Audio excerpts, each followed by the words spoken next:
Bonjour à tous, je suis Marion et j'ai lancé Agoyamam en mai dernier. Comme une nouvelle destination bien-être, Agoyamam est une invitation au partage d'énergie positive pour prendre soin de son mental. Aujourd'hui, Agoyamam a grandi et Alexandra a rejoint l'aventure. Nous sommes toutes les deux convaincues que le mental, souvent oublié, souvent négligé, est la clé de nos futures réussites. Parce qu'aller au bout de ses rêves n'est pas juste un concept marketing et utopiste. À travers chaque épisode, nous partons à la rencontre d'invités inspirants. Leur point commun à tous, des aventures passionnantes et une force mentale à l'effet coup de boost. Nous espérons que leurs parcours vous feront du bien, vous inspireront au quotidien et vous donneront peut-être l'envie de vous lancer vous aussi. Retrouvez-nous alors très vite sur la plateforme agoyamam.com ou sur notre compte Instagram agoyamam. Si vous aimez notre projet, n'hésitez pas à en parler autour de vous ainsi que sur les réseaux sociaux parce qu'une viralité bien-être est toujours la bienvenue pour faire grandir les jeunes projets. On compte aussi sur vous pour mettre 5 étoiles au podcast sur l'application Apple Podcast. Quelques minutes de votre temps suffisent et nous permettent ainsi de faire connaître Agoyamam à un maximum de personnes. Bonne écoute! J'ai le plaisir de recevoir aujourd'hui un invité incroyable que vous connaissez peut-être déjà à travers son livre « Votre cerveau vous joue des tours ». Il s'agit d'Albert Moukébert. Albert est chercheur en neurosciences cognitives et psychologue clinicien. Il est cofondateur de l'association Chiasma qui s'intéresse à la pensée critique, notamment aux biais cognitifs et aux erreurs de logique. Il collabore aujourd'hui avec le Centre de recherche interdisciplinaire au projet S'aventurier du cerveau et contribue au MOOC Éducation par la recherche neurosciences à l'école de l'Université Sorbonne Paris-Cité. Personnellement, je suis une personne qui aime les sciences, le rationnel, et je suis vraiment ravie de pouvoir recevoir Albert aujourd'hui et de l'interviewer sur l'aspect scientifique du cerveau. Bonjour Albert. Bonjour. Alors Albert, je suis extrêmement touchée que tu aies accepté de participer à l'un de mes podcasts. Tu as tout de suite répondu présent, donc un grand merci. J'ai dévoré ton livre et à la fin, j'avais tellement de questions que je t'avoue que je me suis dit qu'il fallait que je te rencontre. Et avant de commencer mes questions sur ton livre, et la liste va être longue, donc j'espère que tu es prêt. Pourrais-tu nous dire en quelques mots ce que tu es et quel est l'homme qui se cache derrière ce parcours passionnant? Je me cache pas trop, mais merci déjà de dire que mon parcours est passionnant. Quand j'étais en train de le faire, c'était pas parti pour. Je suis quelqu'un de relativement flemmard, j'étais pas très scolaire. J'ai à peine réussi mon bac, je pense. J'ai fait pas mal de trucs à la fac avant de décider de faire ce que j'ai fait. J'ai été en bio, j'ai été en théâtre, puis j'ai fait de l'informatique, puis j'ai fait un peu d'écriture. Et c'est par hasard que je me suis retrouvé un peu en psycho. J'ai grandi au Liban, donc j'ai fait ma licence à l'université américaine de Beyrouth. Puis j'avais une pote qui était à Paris, qui m'a dit: tu veux que je te présente un dossier pour un master à Paris, parce que j'étais un peu paumé, sans que ça me dérange plus que ça. J'ai dit ok, j'ai été pris, donc je suis venu à Paris, j'ai commencé à faire mon stage. Mon directeur de stage m'a dit: tu veux faire des neurosciences? J'ai dit ok, j'ai fait des neurosciences. Puis pendant ma thèse de neurosciences, j'ai rencontré des personnes super et on aimait bien débattre. On s'est dit pourquoi est-ce qu'on ne crée pas quelque chose? On a créé Chiasma. Et donc, encore une fois, merci de décrire mon parcours comme quelque chose de bien, mais l'homme derrière, pour reprendre tes mots, est complètement ordinaire avec de la pommitude et des rencontres et des potes. Et c'est un peu ça. Je dois une grande partie de ce que je fais à mes amis plus qu'à moi-même. En tout cas, c'est très humble. Pourquoi les neurosciences aujourd'hui prennent autant de place dans ta vie? Parce que j'ai consacré beaucoup d'années à m'intéresser au cerveau. Je trouve que c'est l'organe le plus fascinant qu'on connaisse. C'est peut-être aussi la chose la plus fascinante et mystérieuse qu'on connaisse. Il y a peut-être les trous noirs et la création de l'univers, je pense, qui sont plus mystérieuses que notre cerveau à l'heure d'aujourd'hui avec nos connaissances. Je pense que ça a beaucoup de projections sur la société. Je suis quelqu'un d'assez engagé. J'ai toujours été assez engagé. J'étais au Liban, j'étais au scout, puis à la Croix-Rouge, j'étais secouriste. Je ne me cache pas du tout de mes engagements politiques ou sociaux. Et je trouve que comprendre l'humain peut apporter quelque chose de très utile à la vie commune, à la vie politique, à la vie sociale, à la vie économique, et on se dirait, on est dans une époque où on met beaucoup trop l'accent sur la technique et on oublie l'humain. Donc nous, que ce soit à Kiasma, j'ai fondé aussi un laboratoire de recherche qui s'appelle ActLab, qui s'intéresse au réchauffement climatique, ou par exemple sur les questions climatiques, juste parler de voitures électriques et de panneaux solaires sans prendre en compte derrière les dimensions humaines. Je pense que ça peut empirer la situation au lieu de l'améliorer et qu'on puisse faire face aux défis qui nous affrontent. Complètement. Et alors, comment tu définirais simplement le cerveau? C'est l'organe qui sous-tend notre psychologie. En gros, les neurosciences, pourquoi je me suis intéressé? Parce que je suis aussi psychologue, clinicien, donc je suis prof à la fac, je donne les cours de master de psycho à l'Université Paris 8 et j'ai mon cabinet en ville où je fais de la thérapie. Quand j'ai commencé des études de psycho avant de faire de la neuroscience, c'est juste que les théories de psycho sont complètement déconnectées du substrat biologique qui sous-tend notre appareil psychique, qui est notre cerveau, et j'avais envie de comprendre cette chose de manière sous toutes ses coutures un peu. J'ai besoin d'avoir des... Je m'intéresse beaucoup à ce qu'on appelle les modèles théoriques, c'est-à-dire pourquoi quelque chose marche ou pas. Et j'avais besoin de pouvoir allier la psychologie, l'expérience subjective de vie, à la biologie, le substrat biologique qui fait ça. Et les neurosciences, de toute façon, en tout cas ce que moi je fais, les neurosciences cognitives, c'est l'étude fonctionnelle du cerveau, c'est-à-dire c'est un peu étudier les bases biologiques de la psychologie. Ouais, complètement. Et d'ailleurs, tu parles beaucoup dans ton livre de notion de flexibilité mentale. Ouais, Est-ce que tu voilà. pourrais nous la réexpliquer avec tes mots et nous montrer à Ouais. quel point cette notion, elle est importante dans le bien vivre avec soi-même? La flexibilité mentale, c'est la capacité à changer d'avis quelque part. Et pour moi, réfléchir, c'est juste, je cite le Docteur Who, réfléchir, c'est une manière élégante de dire changer d'avis.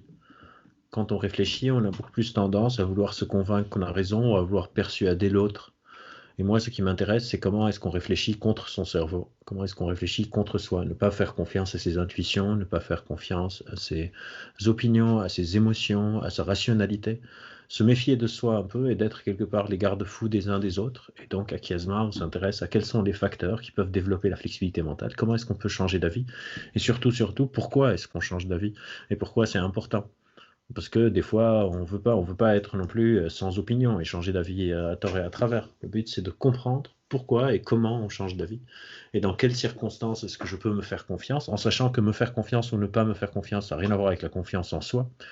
Paradoxalement, j'ai besoin d'avoir confiance en moi pour me permettre de changer d'avis, pour me dire je m'étais trompé. J'ai besoin d'avoir une sorte de solidité interne où mon estime de moi ne dépend pas de mes opinions. Et donc, le but, c'est un peu de décorréler moi, ma valeur, comment je me perçois, de mes opinions, ce que je défends en public. Je sais pas si je dis, je sais pas, je suis pour les OGM, mais après une information arrive que les OGM c'est très mauvais. J'ai besoin d'avoir cette flexibilité mentale pour dire, ben, j'ai changé d'avis, en fait, je pense que c'est pourri. Et l'inverse, si je suis contre les OGM et je pense que c'est très mauvais et des nouvelles informations que j'évalue comme fiables me disent qu'en fait c'est pas si mauvais que ça, de me dire, ben, en fait, vous savez quoi, ben, je suis maintenant pour les OGM. Mm. C'est important parce qu'on est dans une époque où on apprend beaucoup de choses de plus en plus. Il y a tout le temps des nouveautés, l'information circule relativement vite. Et statistiquement parlant, quelque part, c'est très très rare que ma première opinion soit la bonne sur tous les sujets. Donc je vais inévitablement former des opinions. Je sais pas, pour le Covid par exemple, on est en Covid. Beaucoup d'entre nous, la première fois qu'on a entendu parler du Covid, on s'est dit, c'est rien, c'est juste une grippe. Et au fur et à mesure, on a réévalué nos opinions. Pour le Covid, c'était simple, il y avait des morts qui s'accumulaient dans les hôpitaux, donc ça aurait été très compliqué de continuer à dire que c'est que la grippe. Mais pour des choses un peu plus incertaines, un peu plus ambiguës, en sachant que la science c'est quelque chose de très lent, le temps qu'on puisse avoir cette réponse, c'est important de garder une sorte de flexibilité mentale, donc se Mm. dire bah, peut-être que je me trompe. Ouais, d'humilité finalement. D'humilité face à soi-même quelque part, ou en tout cas de comment est-ce que je sais ce que je sais. Moi, ce qui m'intéresse, c'est comment est-ce qu'on acquiert de la connaissance. Mais la connaissance, ça peut être, là, on parle de sujets sociétaux, les OGM, le réchauffement climatique, mais ça peut être de la connaissance sur mon copain ou ma copine, ou mes enfants. C'est-à-dire, si je pense que, je sais pas, ma copine est en train de me faire un caca nerveux, peut-être que c'est moi qui suis en train de faire le caca nerveux et pas elle. Comment est-ce que je décide de délibérer que c'est elle qui est en tort et pas moi? Mm, mm, mm. Et ça peut être sur le commerçant de mon quartier, ça peut être à la poste, je fais la queue et quelqu'un coupe la queue et je me dis quel salaud. Comment est-ce que je sais ça? Peut-être que la personne a pris rendez-vous et on l'attend et elle veut juste déposer un truc, par exemple. Donc ça Mm. s'applique sur le personnel jusqu'au sociétal. C'est juste que souvent on me parle plus du sociétal, donc j'ai pris l'habitude d'illustrer avec des exemples plus tirés du social, mais pour moi, c'est quelque chose sur mes enfants, sur mes parents, sur mon tonton qui est au dîner de famille est tout le temps raciste, toutes Ouais. ces choses. Puis on va aborder moi, c'est vrai que le sujet sociétal, je le trouve très intéressant, mais aujourd'hui, j'avais vraiment envie de parler avec toi sur un aspect plus Ouais, personnel, quelque oui, bien part. sûr, pas de souci, ça me changera. Et ça changera, exactement. J'avais envie de te poser une question, dans les premières interrogations et réflexions que j'ai eues, c'était surtout, à quel point tu souhaites faire tomber le mythe du cerveau droit et du cerveau gauche? Beaucoup, à beaucoup. J'ai l'impression que c'est À très combien de important. points? Plein de points. Pas Ouais. seulement ça, il y a plein de mythes que je veux te faire tomber. Je peux te faire une liste de tous les mythes sur le cerveau que je veux faire tomber. Il y a le cerveau gauche, le cerveau droit. Il y a on n'utilise que 10% de notre cerveau. Il y a le soi plus rationnel, moins émotionnel, plus émotionnel, moins rationnel.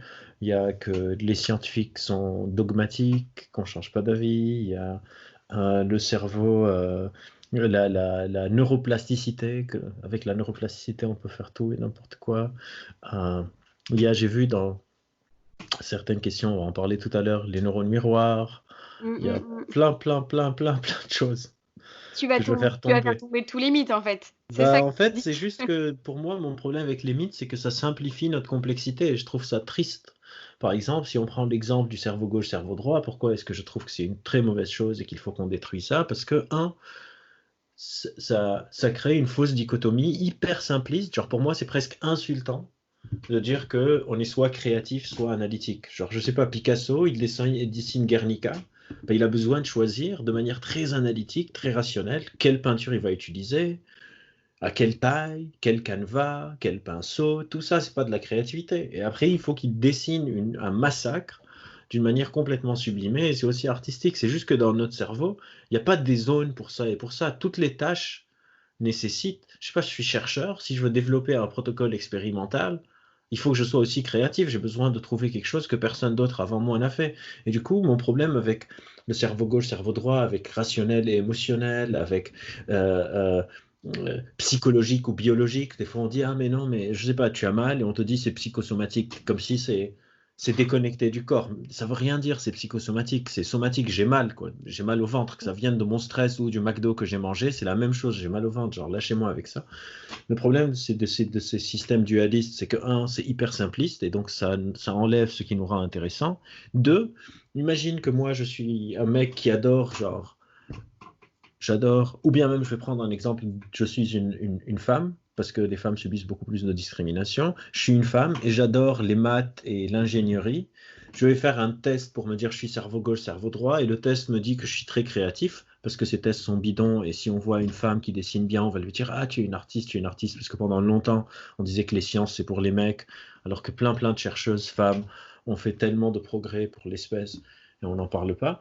Euh, Tu risques d'abandonner ta passion parce que tu te dis, c'est pas pour moi, moi je suis créatrice, donc les maths, c'est pas trop mon truc. Et inversement, si je suis un mec et je sais pas, j'adore le ballet, je sais pas si tu as vu le film Billy Elliot, Bien sûr. c'est un peu Billy Elliot, on me dit, mais non, toi tu es un mec, donc qu'est-ce que tu vas aller foutre dans une compagnie de ballet? C'est pas, toi tu es plus cerveau droit, donc pourquoi est-ce que tu vas aller faire un truc cerveau gauche? Et c'est du pipeau à mort, mais genre puissance 100 000. Et surtout, disons qu'il y a des personnes qui sont plus artistiques, donc je sais pas.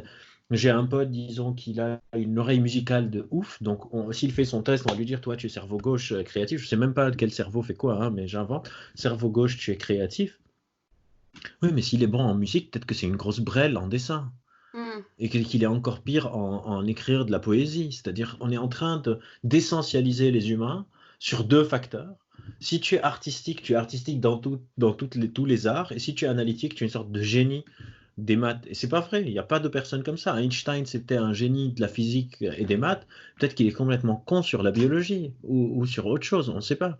Et Mozart était peut-être un génie du piano et des arts, et peut-être qu'il ne saurait jamais faire un dessin, mais qu'il était hyper bon en mathématiques. C'est une division complètement artificielle, de la même manière, émotion et rationalité, et tellement on appelle ça genre les modèles dualistes. Pour moi, c'est attristant. Ça tue la complexité de ce qui nous rend intéressant. C'est la même Mmh. chose aussi les tests de personnalité en entreprise, genre le Myers-Briggs, le MBTI, ça s'appelle, genre tu es plutôt couleur rouge, couleur verte, couleur orange. Ouais, Enfin, non, non, mais ça, je je suis peux en parler pendant longtemps. je suis assez d'accord. Mais du coup, moi, ça m'intéresse parce que je me dis, il y a quand même eu des études où on montrait que, en fonction, quand on regarde, par exemple, ou quand on fait une activité, on a des zones de nos cerveaux qui sont, stimulées.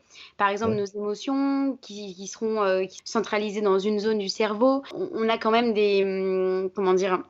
Des points qui sont, stimulés en fonction de, ce qu'on va, réaliser comme action ou, en fonction de notre patrimoine, historique, sur ce qu'on va vivre et cetera et ça, c'est emmagasiné quand même dans notre cerveau. C'est pour ça que je dis que le cerveau est très très complexe. C'est que quand on est... La vulgarisation, c'est quelque chose qui est très dur. Et un de mes auteurs préférés a dit une sursimplification ne vaut pas mieux qu'un mensonge. C'est-à-dire, au bout d'un moment, quand on veut simplifier, simplifier, simplifier, on commence à mentir. Parce qu'on on n'a pas de zone d'émotion dans notre cerveau spécifique. On a des zones associées à certaines émotions. Mais par exemple, je sais pas, le cortex cingulate antérieur, si vous voulez qu'on rentre dans les détails horribles, le cortex cingulate antérieur, par exemple, c'est une région du cortex préfrontal qui est impliquée, par exemple, aussi bien dans les traitements dits rationnels que émotionnels. Donc cette zone, on la classe où? L'amygdale est impliquée dans certaines réactions de peur quand c'est pour une direction de survie, mais pas nécessairement dans d'autres réactions émotionnelles. Le cortex préfrontal est très important pour la planification des actions, donc on dirait que c'est très rationnel, mais en même temps, il est hyper impliqué dans, par exemple, une attaque de panique qui est hyper émotionnelle. OK. Et du coup, notre langage n'est pas assez fin pour faire état de la complexité de la chose dont on parle. Donc, dans des outils de simplification, on en parle de manière différente et ça nous, au bout d'un moment, cette simplification devient tellement déconnectée de la réalité que ça devient juste faux.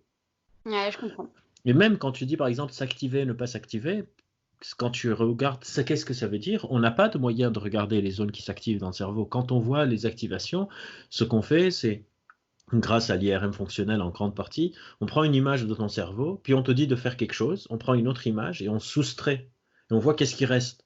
On se dit, OK, si elle n'a rien changé d'autre, c'est que probablement cet air qui est resté à partir de la soustraction de ces deux images est l'air qui est impliqué dans cette tâche-là.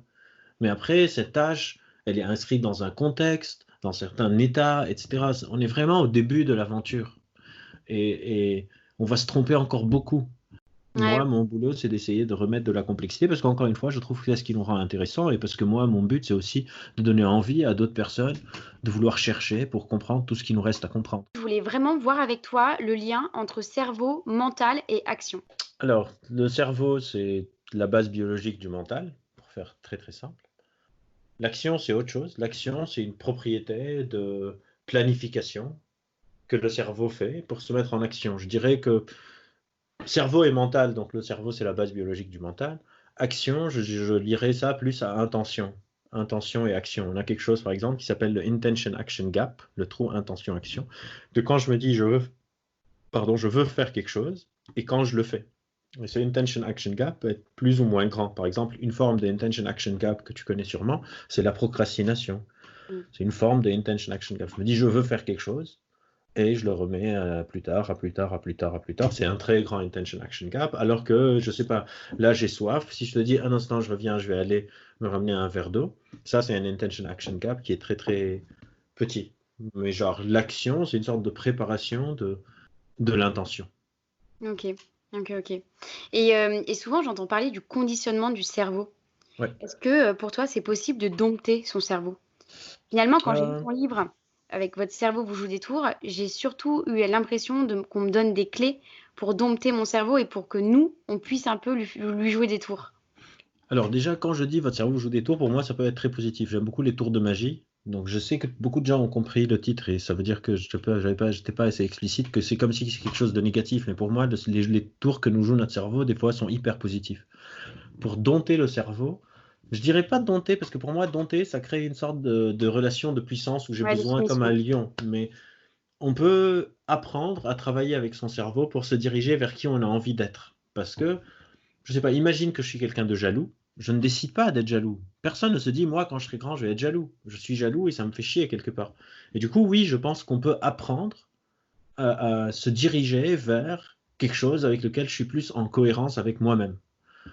Je dirais pas jusqu'à dompter, pour moi c'est plus de l'apprentissage. On peut apprendre soi-même et notre cerveau ensemble. Et on le fait tout le temps. La question c'est est-ce qu'on est La dernière fois par exemple, je te disais, il y a des mots comme ça, des buzzwords sexy, business, comme par exemple plasticité cérébrale. Et j'étais sur un panel, et une personne disait, et ça va activer votre plasticité cérébrale. Et donc quelqu'un m'a demandé, est-ce que vous pensez qu'on peut changer notre cerveau et tout? Et en fait, notre cerveau change tout le temps. Genre, le défi serait de trouver quelqu'un qui n'arrive pas à changer son cerveau. C'est ça, genre notre cerveau est tout le temps en train de se restructurer. Si je te dis pomme et je te demande de répéter, le fait que je t'ai dit pomme, il y a une marque dans ton cerveau qui a créé quelque chose pour que tu puisses te souvenir que c'est pomme dans ta mémoire de court terme, dans ta mémoire de travail quelque part. Mhm. Et donc le challenge, c'est est-ce qu'il y a quelqu'un qui peut ne pas changer son cerveau? Et la réponse est probablement non. On ne peut pas ne pas changer son cerveau. Par contre, on peut travailler ensemble pour, dans ce changement perpétuel, avoir son mot à dire. Par exemple, si moi j'ai une phobie, moi je travaille sur des phobies sociales, si je ne fais rien, mon cerveau va changer, probablement la phobie va devenir de plus en plus forte. Et du coup, dompter le cerveau, c'est plus, est-ce qu'on peut avoir notre mot à dire sur comment notre cerveau change? Et je pense que oui, sur certains sujets, plus difficilement sur d'autres et hyper facilement sur encore d'autres. Hyper facilement sur, par exemple, pomme répète pomme, plus compliqué sur, par exemple, un trait de personnalité, un tempérament. Et entre les deux, sur, par exemple, je suis quelqu'un de stressé, j'ai plus envie de l'être, ou je suis quelqu'un qui n'a pas confiance en lui et j'ai envie de développer une confiance en moi, des choses comme ça, absolument. C'est ça le travail thérapeutique en grande partie. Hein. Mm. Mais on n'a pas besoin d'être en thérapie pour changer plein de choses. Ça peut être, je sais pas, j'ai envie de changer mes rythmes circadiens, j'ai envie de me réveiller un peu plus tôt, un peu plus tard, j'ai envie de m'énerver un peu moins sur des choses, etc. Mm. Parce que moi, je m'intéresse pas mal au mental et souvent, enfin, j'associe le mental de sportif à un mental d'acier. Je voudrais qu'on regarde un peu ensemble comment ces sportifs, ils ont réussi à forger un mental. Alors finalement, c'est une force de caractère, mais ça veut dire aussi qu'ils ont appris à bien peut-être fonctionner avec leur cerveau. Est-ce que tu penses qu'on peut muscler, alors je ne sais pas si c'est une fois de plus le bon terme, son Ouais. cerveau afin de pouvoir au mieux contrôler les biais cognitifs et de reprendre un peu le dessus? Alors, plusieurs éléments. On peut être au courant de comment est-ce que notre cerveau est en train de changer et de l'entraîner, entre guillemets.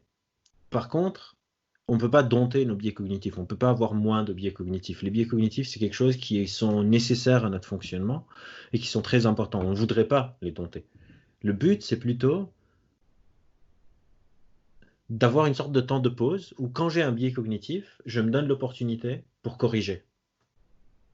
Donc c'est plus correcteur que empêcher le truc. Par exemple, moi, je vais te donner une métaphore.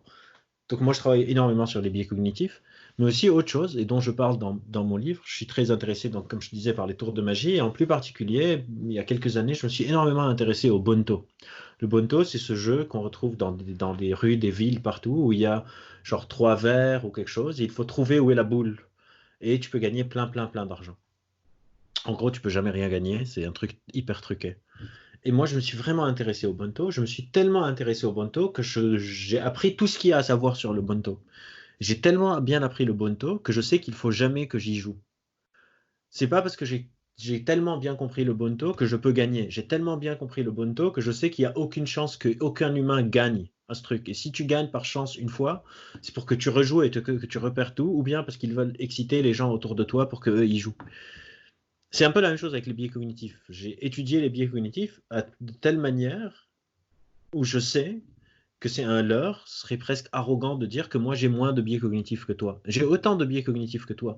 S'il y a une différence entre moi et toi, de par mon expertise, la seule différence c'est que moi je me fais moins confiance. C'est-à-dire quand j'ai une opinion, je la crois moins vite parce que je sais qu'on ne peut pas éviter les biais cognitifs. Donc on appelle ça le contrôle métacognitif, savoir avoir une sorte de barrière où je m'assure de la scène, de combien c'est sain, de combien est-ce que mon raisonnement est sain avant de l'accepter. Et ça s'applique aussi bien à mon raisonnement qu'à mes émotions, qu'à mes intuitions. Donc c'est plus de la vigilance, un peu comme Gaston Bachelard disait, penser contre son cerveau.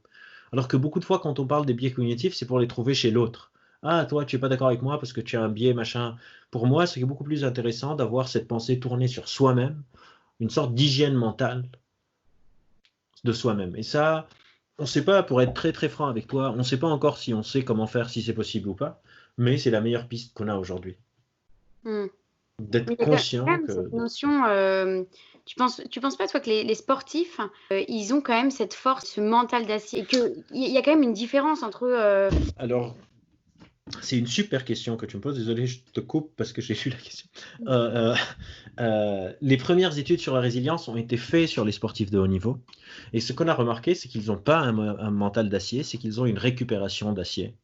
C'est-à-dire un sportif de haut niveau, par exemple, disons Federer, tennis, il joue à Roland-Garros, il a 4 balles de match, il les rate et il perd le match. Son mental d'acier, c'est qu'après le match, il n'y pense plus.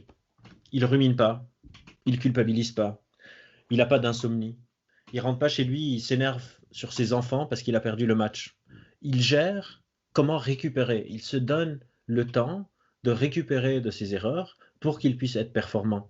Donc paradoxalement, pour avoir un mental d'acier, il faut relâcher au lieu de tenir très fort. Plus on se met une pression, et moins notre mental est fort. Federer, au moment du match, il pense juste au coup qu'il est en train de jouer. Et après le match, il ne pense plus au match, sauf dans les séances d'entraînement, quand il est en train de regarder la vidéo pour voir quelles erreurs il a fait, comment est-ce qu'il peut s'améliorer, etc., etc. Alors que souvent, la majorité des gens pensent que les sportifs de haut niveau, en fait, sous pression, il n'y a rien qui les perturbe, etc. Il n'y a rien qui les perturbe parce que quand ils ne sont pas sous pression, quand ils ne sont pas pendant le match, ils récupèrent. Alors que nous, si j'ai une réunion très importante, je pense qu'il faut que j'y pense tout le temps, que je la prépare pour que le jour J, je sois performant, etc., etc. Et ça, c'est une des erreurs les plus communes que je retrouve. J'ai travaillé longtemps dans l'accompagnement sur la résilience des... J'ai commencé en fait à travailler dans la population générale avec une boîte anglaise où on se faisait le suivi de Manchester, Arsenal, la ligue de rugby anglaise, etc. Donc je connais pas mal la psychologie des sportifs de haut niveau et ça, c'est une des choses les plus contre-intuitives que j'ai découvert. C'est qu'ils se mettent la pression juste dans la situation de pression. Et en dehors de la situation de pression, c'est les mecs les plus chill au monde. Ah, c'est fou.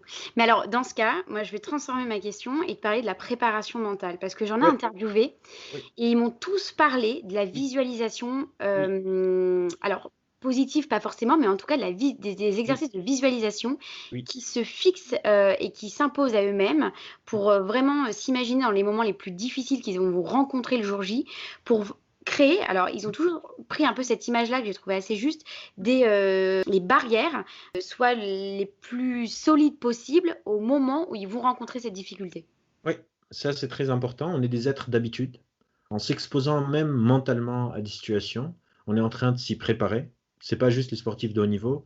Par exemple, moi, quand j'étais secouriste, on faisait des manœuvres. Les manœuvres, c'est de faux accidents de voiture, de fausses explosions. J'étais au Liban, donc des fois, il y a de la guerre, des choses comme ça. Donc, par exemple, on pouvait louer une usine abandonnée, appeler l'armée pour simuler des guns, quoi, et tout ça, et pour qu'on puisse continuer à faire nos secours, pour que si un jour ça arrive, on puisse le faire. Donc ça, c'était une préparation in vivo. Il y a des personnes qui font des préparations mentales, donc dans leur tête, d'imaginer. Et ça, c'est aussi beaucoup dans les jeux vidéo, par exemple. Les joueurs de Tetris, ils jouent Tetris dans leur tête. Les joueurs d'échecs, par exemple, c'est très connu dans les échecs. On fait des parties mentales. Il y a même des joueurs d'échecs. Vous pouvez jouer avec eux alors qu'ils sont en train de manger. Genre, ils sont chez eux, tu les appelles au téléphone, tu leur dis j'ai fait E2, ils te disent E4, et ils font tout le match dans leur tête.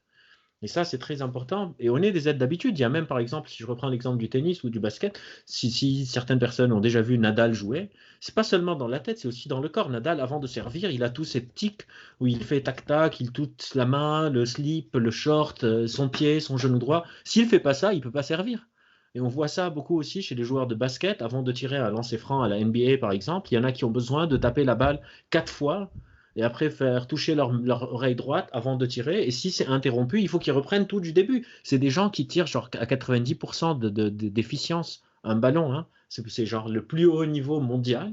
Et le mec, s'il peut pas dribbler, s'il dribble 3 fois au lieu de 4 fois, il peut plus tirer sa balle. Il n'y a personne. C'est un tir qu'il a déjà fait 120 000 fois dans sa vie. Et si sa routine est cassée, le mec, il est dans le mal. Et ça, c'est parce qu'on est des aides d'habitude. Et puis, pour le sport, on a aussi ce qu'on appelle muscle memory, la mémoire des muscles. Donc, plus on fait un truc, plus nos muscles peuvent le faire, etc., etc. Et c'est un métier à plein temps. Hein. Mm. C'est vraiment quelque chose. Mais effectivement, on peut aussi visualiser dans notre tête les pires scénarios pour se préparer, genre euh, être prêt pour le worst case scénario. C'est quelque chose qu'on apprend dans beaucoup d'endroits de résilience. Et effectivement, la préparation mentale, la visualisation mentale est un outil dans une boîte à outils parmi d'autres. C'est pas un truc magique. C'est pas genre je visualise le truc et bim, je visualise. Et parce qu'il y a aussi derrière aussi le corps. Par exemple, imagine que moi je visualise toute la journée que je suis sur une moto alors que j'ai jamais conduit une moto. Mon corps ne l'a pas appris. Quand je monte sur la moto, je vais me casser la gueule. Si je visualise en train de jouer une guitare et je regarde toutes les vidéos de YouTube de guitare, tu me donnes une guitare, je peux pas faire sortir de son puisque mes doigts ne sont pas assez forts pour appuyer sur les cordes assez fort et transférer mes doigts d'un accord à l'autre pour faire la musique. Donc ça va de pair. Il faut entraîner Ouais, le bien sûr. corps et il faut entraîner le mental. Mais si j'entraîne juste le mental, sauf si c'est des tâches mentales, donc par exemple faire un speech, effectivement. Mais même là encore, je vous dirais qu'il faut aussi entraîner le corps. Encore une fois, je suis contre la séparation du mental et du corps. Pour moi, c'est un seul truc, indissociable. Mm. Si je prends le mental de Michael Jordan, je le mets dans mon corps et je vais essayer de sauter pour dunker un panier de basket, Michael Jordan, il a les deux ligaments croisés de ses genoux qui pètent parce que mon corps n'est pas le corps de Michael Jordan, Ouais, malheureusement. je comprends. Mais c'est vrai que les deux sont Hyper important et complémentaire. D'ailleurs, il y a beaucoup de sportifs de haut niveau qui sont accompagnés par des sophrologues.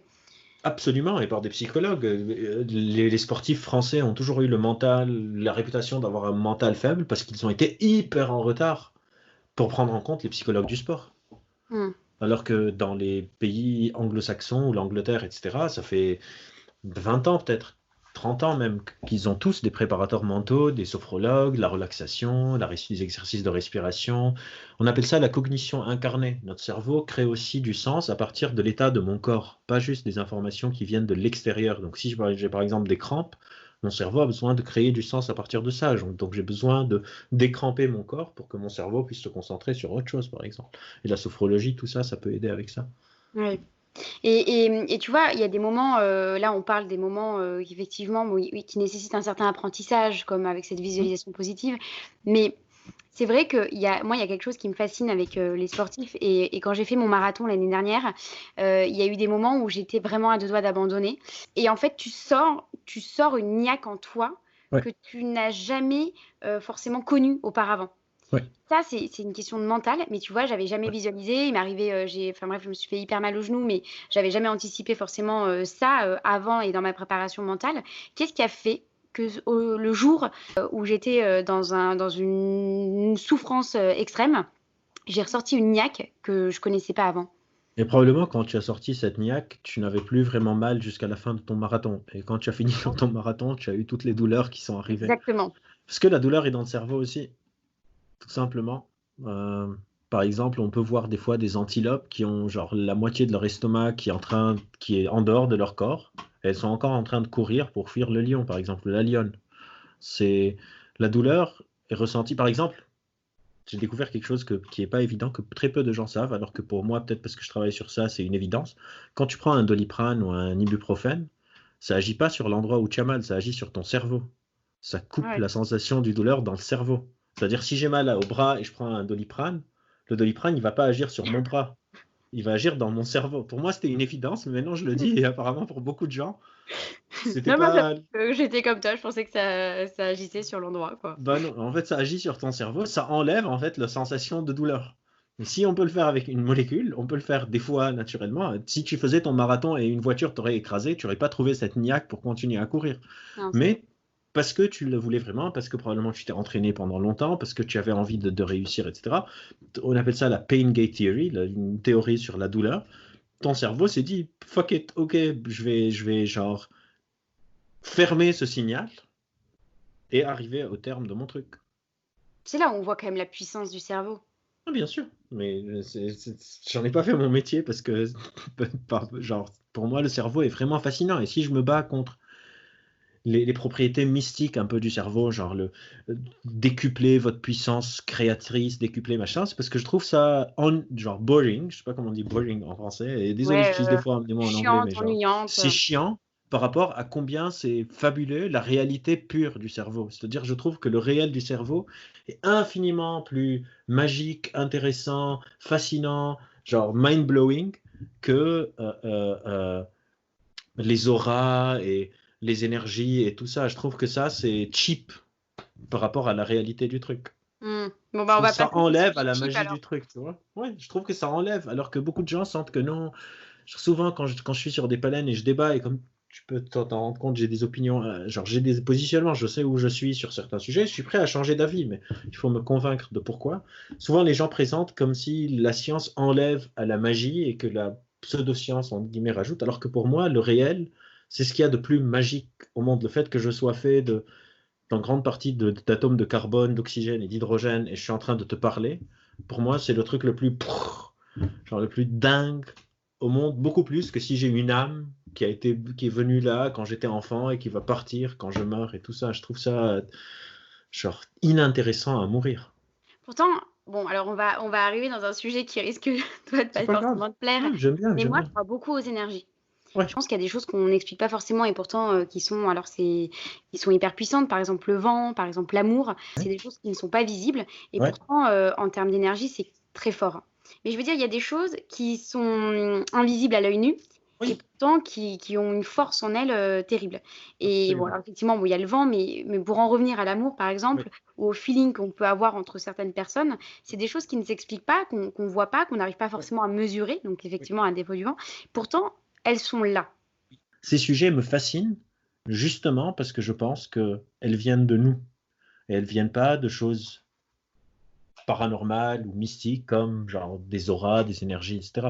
Ça ne veut pas dire que j'utilise pas le mot énergie dans ma vie quotidienne ou dans le langage commun. Mais pour moi, c'est une explication qui est très, qui enlève à la richesse de ce qu'on n'a toujours pas découvert. Parce que je suis d'accord avec toi, c'est-à-dire que beaucoup de personnes me disent, bah si c'est pas de l'énergie, c'est quoi? Et je leur dis, j'en sais rien, et c'est ça qui m'excite. C'est de Mmh. ne pas savoir, mais ton explication ne me satisfait pas, et du coup, je vais utiliser ce truc que je ne connais pas pour pousser et continuer à découvrir tout ce qu'il y a à découvrir dans la magie du réel. Je trouve le réel magique, excitant, fascinant, fabuleux, beaucoup plus que, par exemple, les auras, les énergies. Encore une fois, je m'intéresse moi au pourquoi du comment. C'est un modèle théorique qui a été développé dans un livre qui s'appelle les Upanishads en -1000. Donc ça veut dire qu'il y a 3000 ans, quelqu'un, un humain comme moi, comme toi, a hypothétisé un truc qui résout l'amour, l'amitié, tout ça, et il n'a pas eu faux du tout du premier coup, du premier essai. Pour moi, statistiquement parlant, quelque part, c'est probablement pas le cas, en sachant que, par exemple, en sciences, ce que j'ai appris il y a 15 ans à la fac, 30% de ce que j'ai appris il y a 15 ans est faux aujourd'hui. Et c'est pour ça que je trouve hyper drôle quand ces gens disent que la science est dogmatique et eux pas, parce que les gens qui travaillent sur les énergies et tout ça n'ont pas changé d'avis en 3000 ans. En science, on change d'avis chaque 4-5 ans. Et on est traité de dogmatique et eux de open-minded. Alors que ça n'a jamais changé. Les modèles théoriques sur les chakras, les auras, les énergies, tout ça, n'ont pas bougé d'un iota. Genre là, il y a une étude qui est sortie sur l'hydroxychloroquine dans The Lancet, qui était hyper pourrie, qui a été rétractée en genre une semaine. Et dedans, je dis voilà, les scientifiques, machin. Et j'étais sur une discussion et j'ai dit un peu pour taquiner, j'ai dit c'est quand la dernière fois qu'un article de médecine alternative a été rétracté? Et en fait, c'est jamais arrivé. En 3000 ans, personne ne s'est jamais trompé. Et moi, ça me fait peur. Les gens qui sont trop sûrs d'eux me Mmh. font peur. Et je trouve que les scientifiques sont les personnes qui en sont les moins sûrs d'eux, vu qu'ils se contredisent tout le temps et ils changent d'avis tout le temps. Alors que les médecines dites alternatives ou l'homéopathie et tout ça, l'homéopathie, 1780, un monsieur qui s'appelle Hahnemann, il est allemand, il a une sorte d'intuition magique et personne ne le challenge. Il n'y a aucune étude qui est rétractée pour dire en fait sur ça, l'homéopathie, ça marche pas. Ou sur ça, les traitements d'énergie, ça marche pas. Et du coup, moi, encore une fois, ce qui m'intéresse, c'est comment on sait ce qu'on sait. Je suis ni attaché à la science, ni attaché aux énergies. Je suis attaché au monde naturel. Je trouve que le monde naturel est fascinant. Et j'aime pas quand on se repose sur ses lauriers avec des explications qui sont pas très satisfaisantes. On va probablement parler des neurones miroirs qui sont hyper intéressants et hyper fascinants. Et ce qui les rend fascinants, c'est tout ce qu'on ne sait pas encore. Et, et- et ce serait dommage si on dit, bah, en fait, l'apprentissage, c'est juste les neurones miroirs. Et quand on a découvert les neurones miroirs en recherche, les gens qui les ont découverts, ils ont expliqué qu'on est encore genre au début du chemin. S'il vous plaît, ne prenez pas ce truc fascinant qu'on a découvert pour le sursimplifier à nouveau. Et ça rate jamais. 2, 3 ans plus tard, il y avait les premiers bouquins grand public. On a tout compris, c'est les neurones miroirs. Hmm. Alors que pas, et c'est dur, c'est difficile en fait. Moi j'invite tout le monde à venir essayer de faire de la recherche. C'est tellement dur, on peut passer 15-20 ans pour avancer d'un iota sur une petite zone du cerveau, sur un tout petit truc. Et après, je vois quelqu'un qui va te faire payer 2000 balles pour te faire une formation et t'expliquer tout ce qu'il y a à savoir sur la créativité. Je me dis, mais moi, mon pote, ça fait 20 ans qu'il est dans son labo, comment toi tu as fait? Genre, juste explique-moi pour qu'on puisse nous aussi profiter de ta sagesse, quoi. Comment tu as Hmm. fait pour résoudre ça en une formation de 3 jours et booster la créativité des gens, alors que moi, j'ai une personne qui est déprimée parce que son mec l'a quittée et ça me met 3 mois pour qu'elle aille mieux. Ouais, il y a une... Non, mais je vois ce que tu veux dire, il y a une notion de temps, mais après, c'est vrai que je pense que on peut déjà, à notre niveau, apprendre beaucoup de personnes, tu vois, bah, je reviens toujours sur le niveau des sportifs, mais c'est vrai que moi, je trouve que les sportifs, ils sont inspirants, et même si bah, je peux encore, évidemment, m'améliorer et apprendre plein de choses, je peux réussir à facetter une meilleure version de moi-même en m'inspirant d'eux. Bien sûr, mais il y a les 5-10 premières années de la recherche sur la résilience, donc la capacité à absorber des chocs et à continuer à pouvoir avoir accès à ces performances, ont été faites sur les sportifs de haut niveau. Une grande partie des études sur les bienfaits de la méditation et de la sophrologie ont été faites avec des grands méditants, hein. La science ne nie pas l'individu, c'est là qu'on va aller chercher. La majorité des études sur le PTSD, le trouble du stress post-traumatique, a été faite avec des soldats qui revenaient de la guerre du Vietnam. La majorité de l'éducation se fait avec des profs et des instituteurs. La majorité de la gestion de la douleur se fait avec des patients qui ont dû gérer des douleurs chroniques. C'est juste qu'il y a une différence entre vouloir comprendre comment ça marche, Mm. un tronc commun de réalité, et l'individu. Mais les deux sont hyper importants et les deux sont pris en compte. Encore une fois, n'importe qui peut faire un protocole de recherche scientifique. N'importe qui. Les Mm. sportifs de haut niveau, les coachs, les passeurs d'énergie. Là, j'ai un pote qui travaille sur les barreurs de feu, par exemple. Les gens qui disent qu'ils peuvent enlever les brûlures en Ouais. touchant. Ouais, c'est juste, on veut savoir comment ça marche, c'est tout. Et Et si ça marche ou pas, bah, c'est en cours. c'est en cours? Ouais. Ils veulent juste savoir. Jamais, jamais. C'est juste, en fait, quand les gens sentent que la science ne veut pas écouter quelque chose, c'est que probablement on l'a déjà investigué et on a vu qu'on n'y trouve rien. Parce qu'il y a une infinité de possibilités qui peuvent expliquer le monde. Et en tant que chercheur, j'ai un temps limité. Donc il faut que je fasse des délibérations sur quelle piste est-ce que j'explore.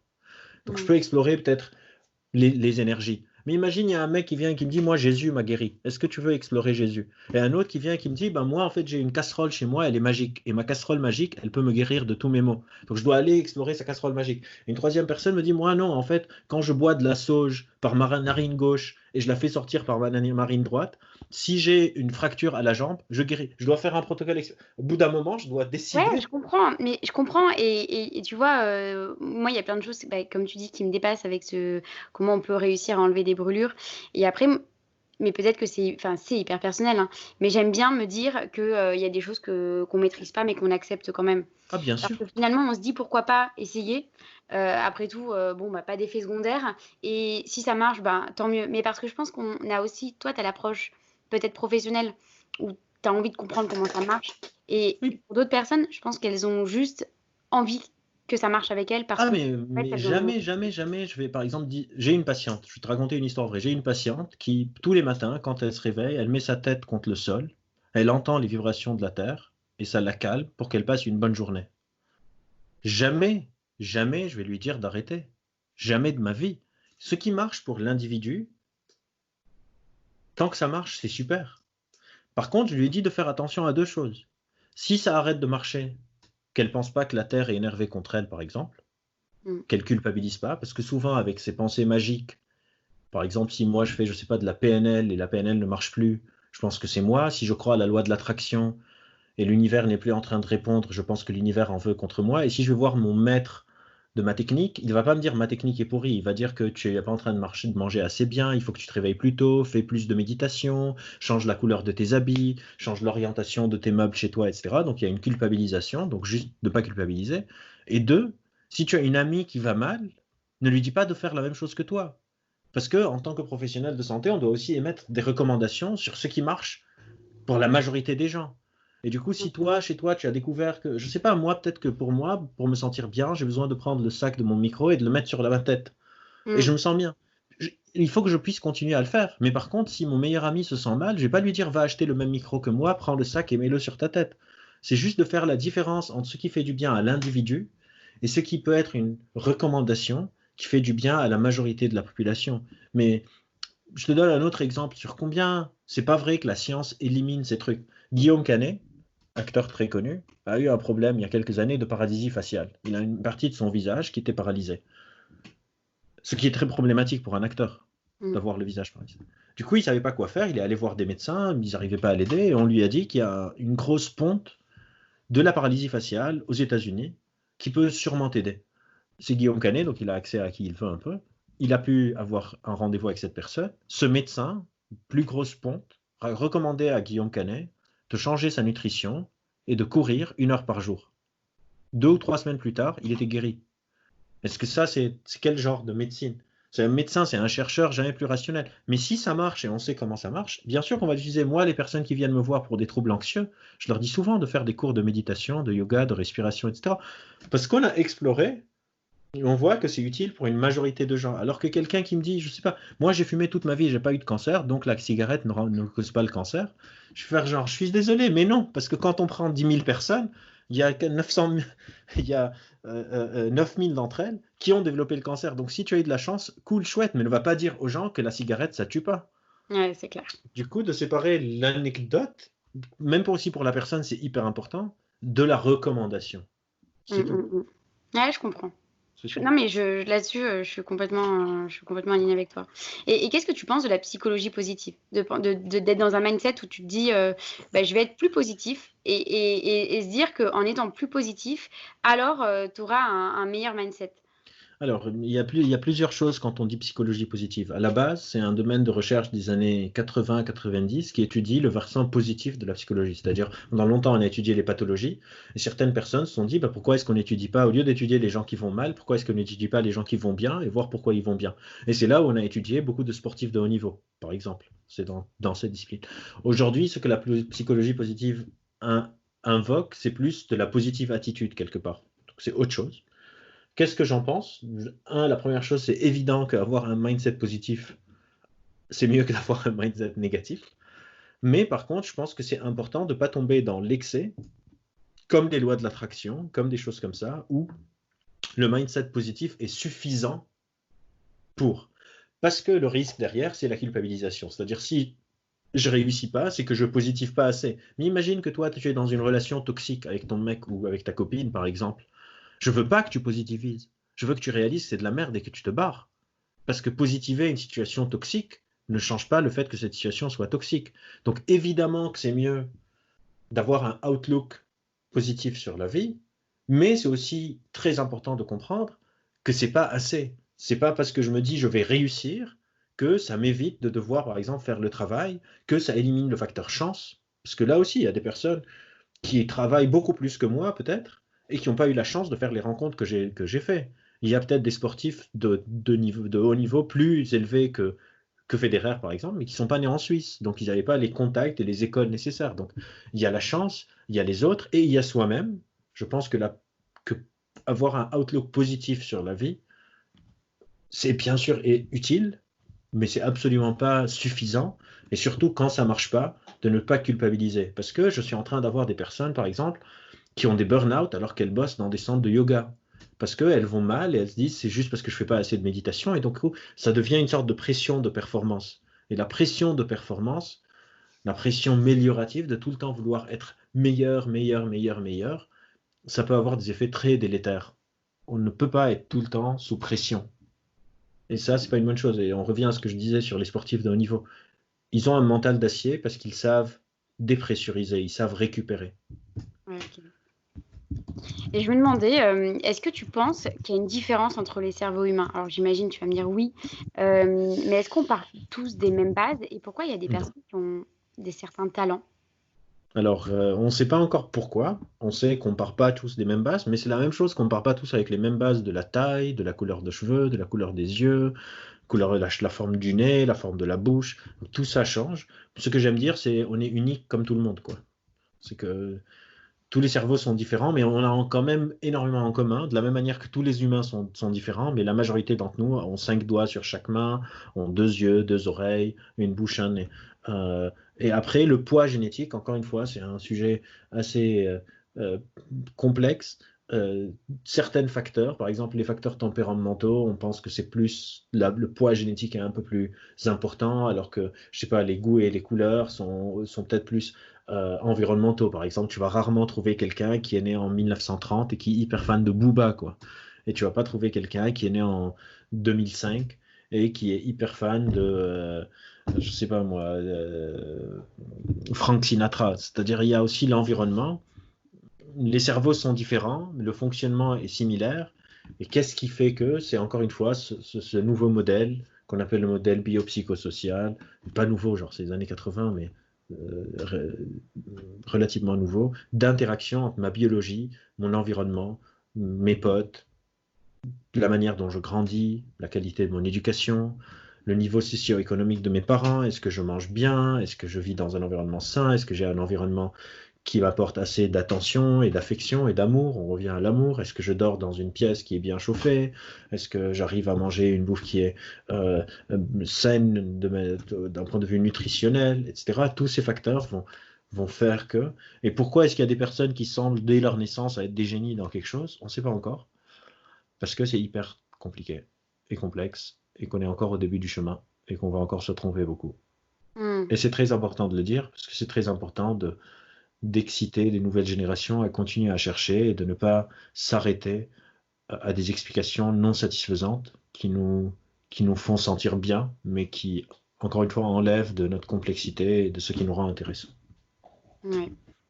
Super. Bon, écoute, merci beaucoup. En tout cas, c'était passionnant, vif, parce qu'effectivement, il y a plein de notions où il fallait qu'on trouve notre alignement, mais Non, mais on l'a trouvé, je pense. on l'a trouvé et franchement, un grand merci. Moi, l'ambition de ce projet, comme je le redis, mais c'est vraiment de booster son mental, Hein. à notre échelle évidemment, et de prendre conscience qu'on peut être plus fort que nous le pensons, et Hein. finalement de réussir à parvenir à facetter une meilleure version de soi-même. Hein. Est-ce que tu aurais un message à faire passer aujourd'hui à cette communauté à Gaiamam pour réussir à faire tout ça? Oui, ne pas mettre de côté le repos. De savoir, pour bien performer, on a besoin de bien se reposer. Et du coup, de ne pas être tout le temps dans dans une vision améliorative de soi. D'accepter que certains jours, je suis pas en train de m'améliorer, je suis pas en train de travailler sur moi pour que je puisse repartir de l'avant, le lendemain, par exemple. De ne pas être, on est dans une société hyper améliorative, on veut tout booster. Et c'est important de savoir lever le pied un peu sur les freins, d'apprendre des sportifs de haut niveau. Hein, et qui savent très bien quand est-ce qu'il faut moduler, hein, ces deux choses, quoi. De ne pas être dans une pression améliorative de performance en permanence. Un grand merci, Albert, pour ton temps et de nous avoir un peu éclairé sur le sujet d'un point de vue scientifique parce qu'on en a besoin. C'est bien de croire en plein de choses, mais parfois il faut donner certaines explications. Donc un grand merci. Ben, merci à toi. J'espère que ce nouvel épisode d'Agoyamam vous a plu. Merci beaucoup à vous de nous écouter, d'être à chaque fois de plus en plus nombreux. Si vous aimez notre projet, n'hésitez pas à en parler autour de vous et à nous partager votre ressenti. Retrouvez-nous sur la plateforme agoyamam.com ou sur notre compte Instagram agoyamam pour ne rater aucune bonne énergie. Et nous espérons que toutes ces bonnes ondes vous permettront d'accomplir au mieux vos projets pro, mais aussi perso, et surtout vous fileront un sacré coup de boost. À très vite.